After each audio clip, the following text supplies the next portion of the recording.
السلام عليكم ورحمة الله وبركاته. ازيكم عاملين ايه؟ يا رب كلكم تكونوا بخير. يلا بقى نشوف الطاجن القمر ده. طبعا كلنا عارفين ان الطاجن بيدي طعم للاكل، طعم تاني خالص.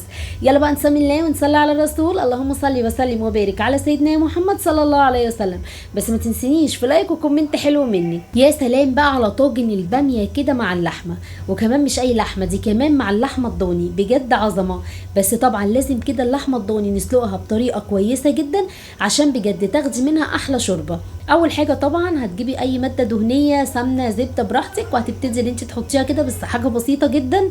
وكمان نبتدي اللي احنا نحط اللحمه بنفس الشكل ده ونديها كده صدمه.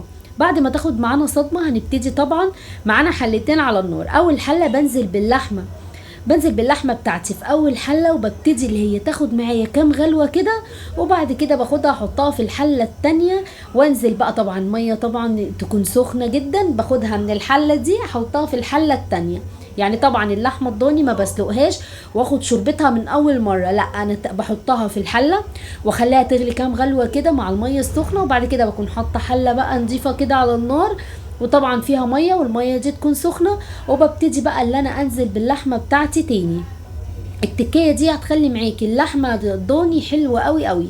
حتى لو ولادك كده مش بياكلوها، صدقيني لو عملتيها بالطريقه دي مع كمان طاجن كده باميه عظمه زي ده كده في الفرن، يا سلام على الجمال. طبعا الباميه دي انا كنت مفرزاها، عشان كده قلتلك الحاجه لما تيجي تفرزيها تيجي وقت عايزه تاكليها تلاقيها عندك ومتاحه. خلاص شايفين بقى الشوربه، يا سلام على الجمال. يبقى طبعا بعد ما تاخد معانا صدمه ببتدي اللي انا انزل في ميه سخنه، ببتدي طبعا تاخد معايا كام غلوه، وبكون حاطه حله تانية على النار.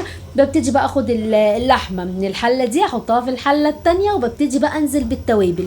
يبقى انا كده حطيت لها ميه جديده خالص زي ما انتوا عارفين. يبقى اللحمه الضاني ما تتعملش ولا تتسلق الا بالطريقه دي، ما تاخديش منها شوربه من اول مره. شايفين شوربتها عامله ازاي؟ حلوه قوي قوي. طبعا وهتنزلي ببصلايه وقطايه، وكمان هنبتدي اللي احنا ننزل بورق لورا، وكمان فلفل اسود ومكعب من المرقه، وهتبقى معاكي حلوه قوي. وكمان بقى ما تنسيش بهارات اللحمه، بتبقى جميله جدا، بتجيبيها من عند اي عطار. وخلاص على كده هنبتدي كمان بقى اللي احنا هناخد منها احلى شوربه. بس اوعي تنزلي كمان بالملح، لان الملح هيأخر معاكي مرحله السوا. طبعا الملح ده بعد ما اللحمه تستوي معاكي هنبتدي اللي احنا نضيف الملح بتاعنا. وخلاص على كده هتاخدي بقى الشوربه تعملي بيها طاجن الباميه، تعملي بيها اي اكله انت عايزاها، كمان هتبقى ممتازه وحلوه قوي. يا سلام كمان لما تعملي بقى شويه لسان عصفور بشوربه بقى اللحمه دي، بتبقى حلوه جدا. تعالوا بقى كمان نعمل مع بعض الطاجن العظمه اللي انا قلت لكم عليه. هبتدي اللي احنا طبعا ننزل بالسمنه البلدي. يا سلام بقى السمنه البلدي بتدي طعم حلو قوي للطاجن. وكمان هننزل ببصل مقطعينه قطع صغيره، وهتبتدي اللي انت تنزلي كمان بالثوم، هياخدوا كده معانا اللون الذهبي. وبعد كده هنبتدي اللي احنا ننزل بقى بالباميه زي ما انتم شايفين كده، هنشوحها بقى مع البصل والثوم، ويا سلام على الريحه. بجد طاجن هيبص ريحته هتوصل معاكي لاخر الشارع من جماله. وربنا يا رب كده دايما يحسن ما بين ايديكم. خلاص حمرت طبعا البصل والثوم في السمنه البلدي، ابتديت اللي انا نزلت كده بقى بالباميه زي ما انتم شايفين، هتلاقيها خضرت بقى معاكي وبقت حلوه قوي. وهنبتدي بقى اللي احنا نشوحها كده كويس، وبعد كده هنبتدي اللي احنا ننزل بمعلقتين من الصلصه عشان نعزز لون القوطه، وبعد كده هننزل كمان بالقوطه. وطبعا بقى احنا الشوربه معانا مظبطينها وملحينها وحاطين توابلها وحلوه قوي. بس برضو هننزل في الباميه كمان هننزل بقى بالتوابل اللي انا هقول لكم عليها دلوقتي، مش توابل كتير، هي فلفل اسود وشويه من السبع بهارات وكمان البابريكا. وخلاص كده يبقى هنا طبعا الباميه اتشوحت بقى بالبصل وكمان الثوم بعد ما خدوا طبعا لون ذهبي في السمنه البلدي. وكمان ابتديت اللي انا نزلت بالباميه كده زي ما انتم شايفين بقى لونها حلو ازاي، كانها فريش ولسه جايباها دلوقتي، مع ان طبعا كنت مفرزاها زي ما قلت لكم. وكمان هنبتدي اللي احنا ننزل بقى بالتوابل بعد ما حطينا الصلصه وكمان حطينا القوطه، هتاخد معانا غلوتين بالظبط، لان احنا مش عايزينها تستوي الا في الطاجن. لما تستوي كده في الطاجن بتبقى طعمها حلو قوي، فطبعا احنا مش هنسويها على النار. شايفين بقى حطيت طبعا معلقتين صلصه وحطيت القوطه وحطيت كمان شويه من الشوربه.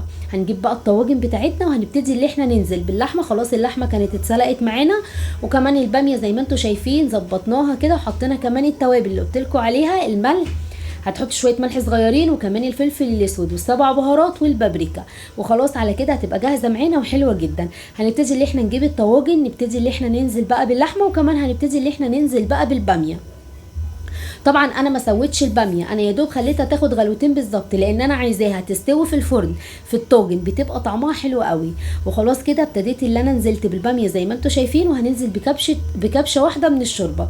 هي طبعا الباميه فيها شوربه وكده ومتظبطه وحلوه قوي. هنحط كمان زي ما انا قلت لكم اللحمه في الطاجن التاني، وهنبتدي ان احنا ننزل بقى ببقيه الباميه. وخلاص كده جاهزه معانا. هنحطها في الفرن على درجه حراره 200. هتبتدي اللي انت تاخديها وتحطيها في الرف اللي تحت. تمام، هنحطها في الرف اللي تحت، هتقعد شويه معانا كده في الرف اللي تحت، وبعد كده هنشيلها من الرف اللي تحت، نشيل ورقه الفويل اللي احنا حاطينها وهنحطها في الرف اللي فوق. هتبتدي اللي هي تاخد معاكي لون ذهبي كده من على الوش، وهتبقى حلوه قوي. هتروحي بقى ترجعي اللي انت تحطي تاني ورقه الفويل، وخلاص كده هتبقى جاهزه معاكي للتقديم. تيجي بقى تقدميها كده بقى، اول ما بصي ارفعي بس ورقه الفويل كده وشمي بقى الريحه الجميله. بجد يعني طاجن باميه عظمه، بسم الله ما شاء الله. اللي وصل معايا في الفيديو لحد هنا ما تنسينيش في لايك وكومنت حلو منك، ونصلي على النبي. اللهم صل وسلم وبارك على سيدنا محمد صلى الله عليه وسلم. شايفين بقى هنا خلاص حطيت الباميه وحطيت كمان اللحمه زي ما انتم شايفين بنفس الشكل ده. وكمان بقى هنحطها في الفرن على درجه حراره 200. هنسيبها طبعا في الرف اللي تحت زي ما قلت لكم، هتسيبيها مثلا شويه كده في الرف اللي تحت، وبعد كده هتبتدي ان انت تاخديها تشيلي منها ورقه الفويل بنفس الشكل اللي انتوا شايفينه ده، ونحطها بقى في الرف اللي فوق. هتاخد معانا اللون الذهبي وهتخرج معانا وهتبقى عظمه قوي.